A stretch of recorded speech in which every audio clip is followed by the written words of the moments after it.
네, 안녕하세요. 행복한 재테크 진행의 박보경입니다. 100세 시대를 살아가는 여러분의 행복한 노후를 위해서 오늘도 다양한 부동산 얘기로 가득 채웠습니다. 끝까지 저희와 함께해 주시고요. 평소 부동산 관련해서 궁금한 내용이 있으셨다면 전화 주시면 됩니다. 1544-8520 저희 생방송 중에 활짝 열어놨거든요. 여러분들의 많은 참여 기다리고 있겠습니다. 자, 행복한 재테크 오늘 순서 시작하겠습니다. 함께 하실 전문가부터 만나보시죠.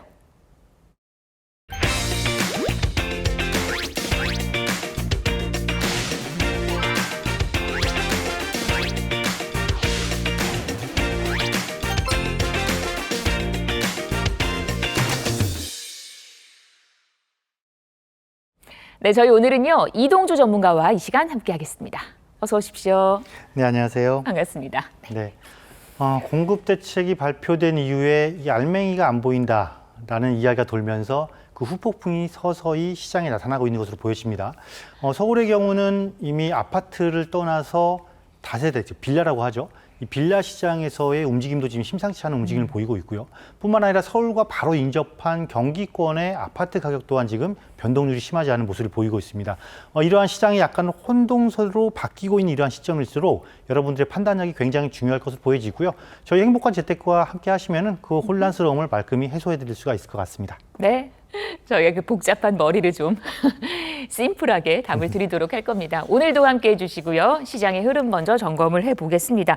첫 번째 소식, 방금 전에 잠깐 얘기를 하셨는데 대출 규제 여파로 서울의 빌라 거래가 늘어나고 있다고요. 이 얘기 자세히 한번 들어볼까요? 네, 여러 가지 요인도 있어요. 물론 대출 규제의 좀 틀에서 벗어났다라는 영향도 있지만은 또 그 중에 하나는 또 이거겠죠. 아파트 가격은 굉장히 많이 급상승을 많이 했잖아요. 그에 비해서 더 올랐다라는 거. 그리고 상대적으로 전세 사기의 주범으로 주목되면서 한동안 관심의 대상에서 멀어졌던 것들이 이제 서서히 다시 발돋움을 하고 있다라고 보시면 되는데 그 원인은 딱 짚어보면 가장 큰 원인은 아마 이렇습니다. 전체적인 거래량이 이렇게 늘어나고 있는데 가장 큰 원인은 서울시의 정비사업 그 방향성이 바뀐 게 가장 큰 영향이다. 이렇게 좀 보시면 되겠고요. 특히 재건축 시장 대비해서 진입장벽의 낮은 진입장벽, 즉 거래 가격이 낮아도 진입을 할 수 있다. 적은 투자 금액으로도 진입을 할 수 있다는 것. 또 규제 지역임에도 불구하고 토지거래 허가제에서 비껴나갈 수 있다는 이런 장점들이 조금 돋보이면서 서울의 주요 이슈 지역들에 대해서 이렇게 지금 가격이 거래량이 지금 늘어나고 있다라고 보시면 되겠습니다. 특히 1월부터 지난 7월까지의 거래량을 보시게 되면 상당히 가파르게 거래량이 상승하고 있다라고 보시면 되겠고 주요 지역들은 또 이렇습니다. 서울의 25개구 전 지역이 또 이렇게 움직임을 보이고 있냐면 또 그것도 아니고 사실 우리가 규제 지역이라고 이야기를 하죠. 흔히 강삼용이라고 하는데 강남 3구와 용산 이 지역들을 중심으로 거래량도 늘고 가격도 지금 상승을 하고 있다. 그 이면에는 21년부터 시작된 서울시의 재개발 시장에 대한 정책 규제 완화책 그리고 신속통합기획이라는 제도를 통해서 정비사업의 기간을 단축시키고 그것을 실질적으로 실현한 데이터를 보여줌으로써 서울의 각각의 지역들이 지금 정비사업에 열을 올리고 있다는 것이죠. 그러한 여파들이 지금 시장에 반영되고 있는 결과다라고 보시면 되겠습니다. 따라서 여러분들은 이러한 빌라 시장의 변화가 시장에 어떠한 영향을 미칠 것이 주목해 보실 좀 필요가 있고요. 내 집 마련이 아파트가 기준이 되는 것이 많은 분들의 소망이긴 하지만은 사실 자금력이 부족하면은 또 도전을 못 하거든요. 그렇다 보면 내 집 마련에 아예 관심을 끊는 경우도 생깁니다. 그렇게 하지 마시고 주요 핵심 지역 중에서도 특히나 정비사업이라는 이슈를 달고 있는 지역에서는 실거주 목적으로의 접근으로도 나쁘지 않은 게 다세대 빌라다라고 생각을 해보시면 좀 좋은 해결 방안이 되지 않을까라는 생각이 듭니다. 네, 서울 빌라가 힘을 받고 있다라는 얘기 들려주셨습니다. 다음 이슈 보겠습니다. 서울 아파트는 비싸고 대출은 힘들어지면서 서울의 이제 옆세권이라고 하는 바로 옆 동네죠. 광명 인기가 또 많다고요? 네, 그렇습니다. 이 광명 같은 경우는 사실 그냥 서울이에요. 맞아. 서울이고 이 안양천을 딱 사이에 두고요. 광명과 서울이 마주보고 있는데 특히 또 위쪽 북쪽으로는 이 목동이랑 붙어 있거든요. 이 광명이. 그렇다 보니까 굉장히 실수요자들 관심도가 높은 곳 중에 한 곳이죠. 특히 그 안양천 건너서는 서울의 유일한 국가산업단지죠. 가산 디지털 단지와 구로 디지털 단지가 포진해 있으니까 서울 업무 지역의 배후 주거지로서의 역할을 톡톡히 하고 있는 곳이 바로 광명이다라고 보시면 되겠고 그러한 결과로 인해서 지금 주택 거래 건수가 계속해서 늘고 있죠. 또 이 늘고 있는 영향에는 어떠한 영향도 있지만 바로 이 광명시의 도시 계획에 있다라는 것입니다. 특히 철산역에서 광명 사거리에 이르는 이곳이 7호선 라인이거든요. 이 7호선이 사실 입지도 좋죠. 7호선을 타게 되면 강남까지도 한 40분이면 접근을 하기 때문에 이 7호선 라인에 지금 어떠한 일이 벌어지고 있냐면 5층 저층 아파트의 재건축이 지금 거의 완료가 됐어요. 완료가 됐고 다음으로 이 광명사거리 중심으로는 뉴타운 사업, 재정비 촉진지구가 이루어지면서 대규모 개발이 동시적으로 이루어지고 있다는 것입니다. 특히나 아파트 재건축이 끝나면서 지금 입주가 되니까 신축 아파트가 생기기 시작한 거죠. 신축 아파트가 들어서면서 당연히 거래량이 늘어날 수밖에 없겠고 이제 곧 일반 분양을 앞두고 있는 광명사거리 11구 굉장히 큰 규모죠. 4,000세대가 넘는 규모인데 이러한 정비 사업들이 전체적으로 이루어지면서 이 광명의 그 구도심, 그러니까 구주택가들이 전혀 새로운 도시로 지금 탈바꿈하고 있거든요. 따라서 광명의 이러한 주택 거래 건수는 앞으로 지속적으로 늘어날 확률이 높다. 또 여기서 여러분이 하나 포인트로 잡을 수 있는 게 지금 입주량이 조금 쏟아지는 편이에요. 광명 전체적으로. 공급량도 조금 늘어나는 편. 광명 철산역에서 광명 사거리역 일대가요. 그럼 어떤 현상이 발생하냐면 매매가와 임대가가 거래량은 늘어도 매매가와 임대가가 높은 상승을 못 이룹니다. 왜냐하면 공급량이 쏟아지니까. 이러한 것들을 여러분들이 유심히 지켜보면서 잘 접근을 하셔도 바로 서울 옆이잖아요. 그리고 또 광명에서 목동으로 진입하는 사다리로서 이용하기도 굉장히 좋은 지역이기 때문에 이러한 것들도 여러분들이 포인트를 잡고 접근을 해보시면 굉장히 좋은 이슈 지역 중에 한 곳이다라고 생각해 보시면 되겠습니다. 네, 우리가 관심 가져볼 만한 지역, 광명 얘기 함께 나눠봤습니다. 저희 방송에서 언급된 부동산 관련 설명은 전문가 개인의 의견입니다. 투자하실 때는 나의 성향 잘 파악하시고 투자에 대한 판단은 본인의 몫이라는 점 꼭 기억하시기를 바랍니다. 네, 행복한 재테크 생방송으로 보고 계십니다. 11시 20분 향해 가고 있고요. 부동산 관련해서 궁금한 내용은 아래 번호, 전화 언제든지 가능합니다. 생방송 중에만 가능합니다. 어떤 질문이라도 좋으니까요. 많은 분들의 참여 기다리고 있겠습니다. 첫 번째 전화 받을게요. 여보세요. 여보세요. 안녕하세요. 네, 안녕하세요. 네, 반갑습니다. 어떤 궁금증이 있으실까요? 예. 내가 서울 노원구 월계동의 네. 석대역 주변에 동신 아파트를 소유하고 있는데요. 동신 아파트요? 예, 네네.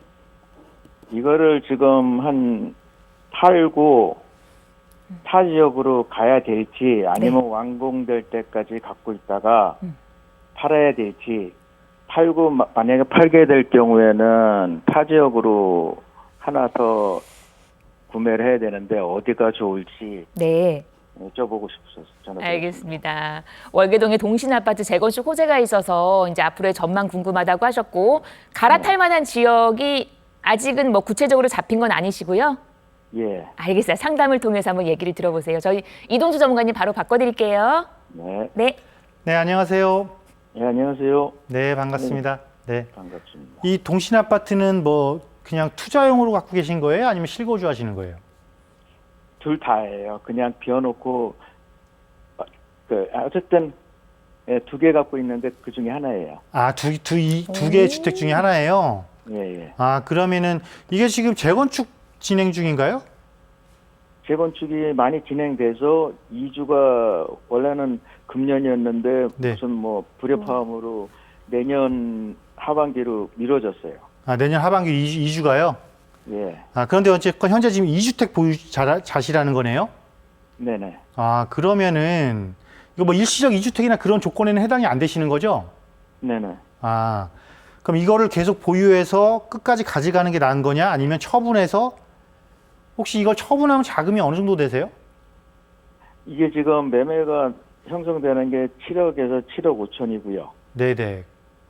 여유 자금이 한 5억 정도 있고요. 여유 자금이 한 5억 정도 있으시고요. 네. 그러면 합하면 거의 한 12억 정도 되고 양도세 내도 한 10억 정도, 10억에서 11억 정도 되겠네요. 그죠? 네네. 그럼 이건 갈아타야죠. 지역 갈아타기를 하셔야죠. 왜냐하면 이 지역도 좋아지는 거는 맞아요. 이 지역도 굉장히 좋아지는 건 분명하거든요. 네네. 왜냐하면 과거와 달리 이제 광운대역 중심으로 해서 현대에서 지금 개발을 시작했죠. 네. 네, 개발 시작했고 여기 또 요 미미삼 단지가 여기도 이제 재건축을 하게 될 거고 또 살펴보면 이 동신 아파트를 중심으로 여기가 지금 이제 대규모 주거 단지로 바뀌면서 특히 현대산업단 여기 이쪽은 상업 플러스 일자리까지 들어온단 말이에요. 업무지구까지. 예. 업무지구가 들어오는 거니까 이 동부권에서는 항상 고민스러운 게 뭐냐면 우리는 뭐가 부족해? 일자리가 부족해. 그래서 주택 가격이 덜 올라. 이 고민거리를 일부 해결해 줄 수 있단 말이죠. 여기 광운대역은 GTX 호재도 있죠. 좀 뭐 갈 길이 멀긴 했지만 GTX-C 호재도 있고, 또 무엇보다 이 아래쪽에 이 장인 뉴타운이 전체 뭐 한 2만 세대가 한동안 수습됐지만 이 남은 구역들이 전부 다 지금 재개발 다시 진행하고 있잖아요. 네, 그 전체가 다 아파트촌이 되더라고요. 네, 그렇죠. 그럼 뭐냐면 어떤 효과냐면 내가 재건축을 해서 얘가 입주 시점을 가게 되면 전부 다 이 주변 지역이 이제 어떤 곳으로 바뀌냐면 완전히 새 아파트 지역으로 바뀌는 건 분명해요.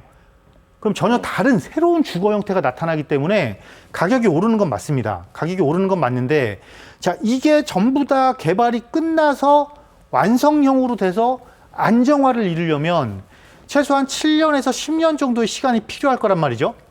네. 그러면 우리가 생각을 해보는 거예요. 내가 그러면 현재 보유자금과 이 보유한 아파트를 가지고 이 기간 동안 가만히 기다려서 추가적인 차익을 얻는 게 이익이 클 것이냐, 아니면 이 지역이 좋아지는 건 분명하지만 우리가 흔히 이야기하는 내가 현재 갖고 있는 지역보다 조금 더 우리가 상급지라고 이야기하는 이런 곳으로 가는 게 차익 실현율이 더 클 것이냐는 반드시 비교해봐야 되는 거잖아요. 네. 그 목적으로 봤을 때는 아무리 이곳의 힘이 좋아진다고는 하지만 상급지의 가치 상승을 쫓아가기는 조금 버거움이 있다. 따라서 지금 적절한 시점에 차라리 처분을 하고 오히려 우리가 지역적으로 여기서 예를 들면, 자, 광운대 역세권도 GTX가 들어가지만 GTX가 들어가면서 더 좋아지는 거는 단순하게 여기서만 한번 살펴보자면 일단 청량리역이란 말이에요.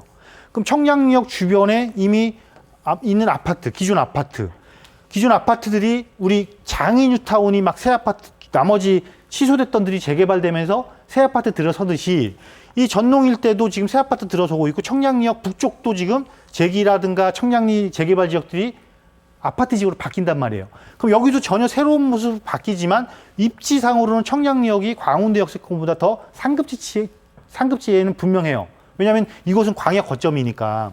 그리고 서울 도심과도 바로 접근성이 굉장히 뛰어나고.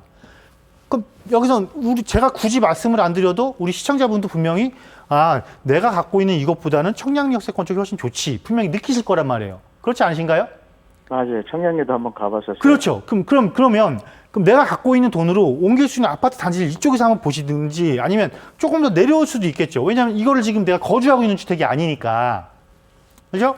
그럼 만약에 내려온다라면 우리가 성동 쪽도 한번 볼 수가 있겠죠. 성봉의 응봉 쪽이나 이런 쪽 한번 검토해 볼 수 있겠고, 아니면 요즘 이슈가 되고 있는 성수의 기존 아파트들도 한번 관심 있게 볼 필요가 있겠고, 조금 더 욕심을 내본다라면 강남권에 한 12억 정도가 만약에 내가 마련이 가능하다 그러면 아직도 남아있는 고덕 재건축 이런 지역들도 조금 눈여겨보시면 현재 보유하고 계신 주택, 그 동신 아파트를 보유하고 있는 것보다 한 7년 뒤, 10년 뒤 훨씬 더 높은 효과를 보실 거란 말이에요. 그럼 결론이 나왔죠? 그러네요. 네. 갈아타시면 되겠네. 그죠? 예, 알겠습니다. 네. 이거는 고민을 너무 길게 하시면 안 돼요.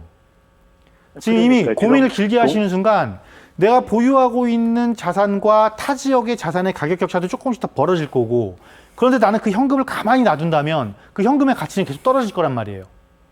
네, 동신도 지금 자기 부담금이 추가 분담금?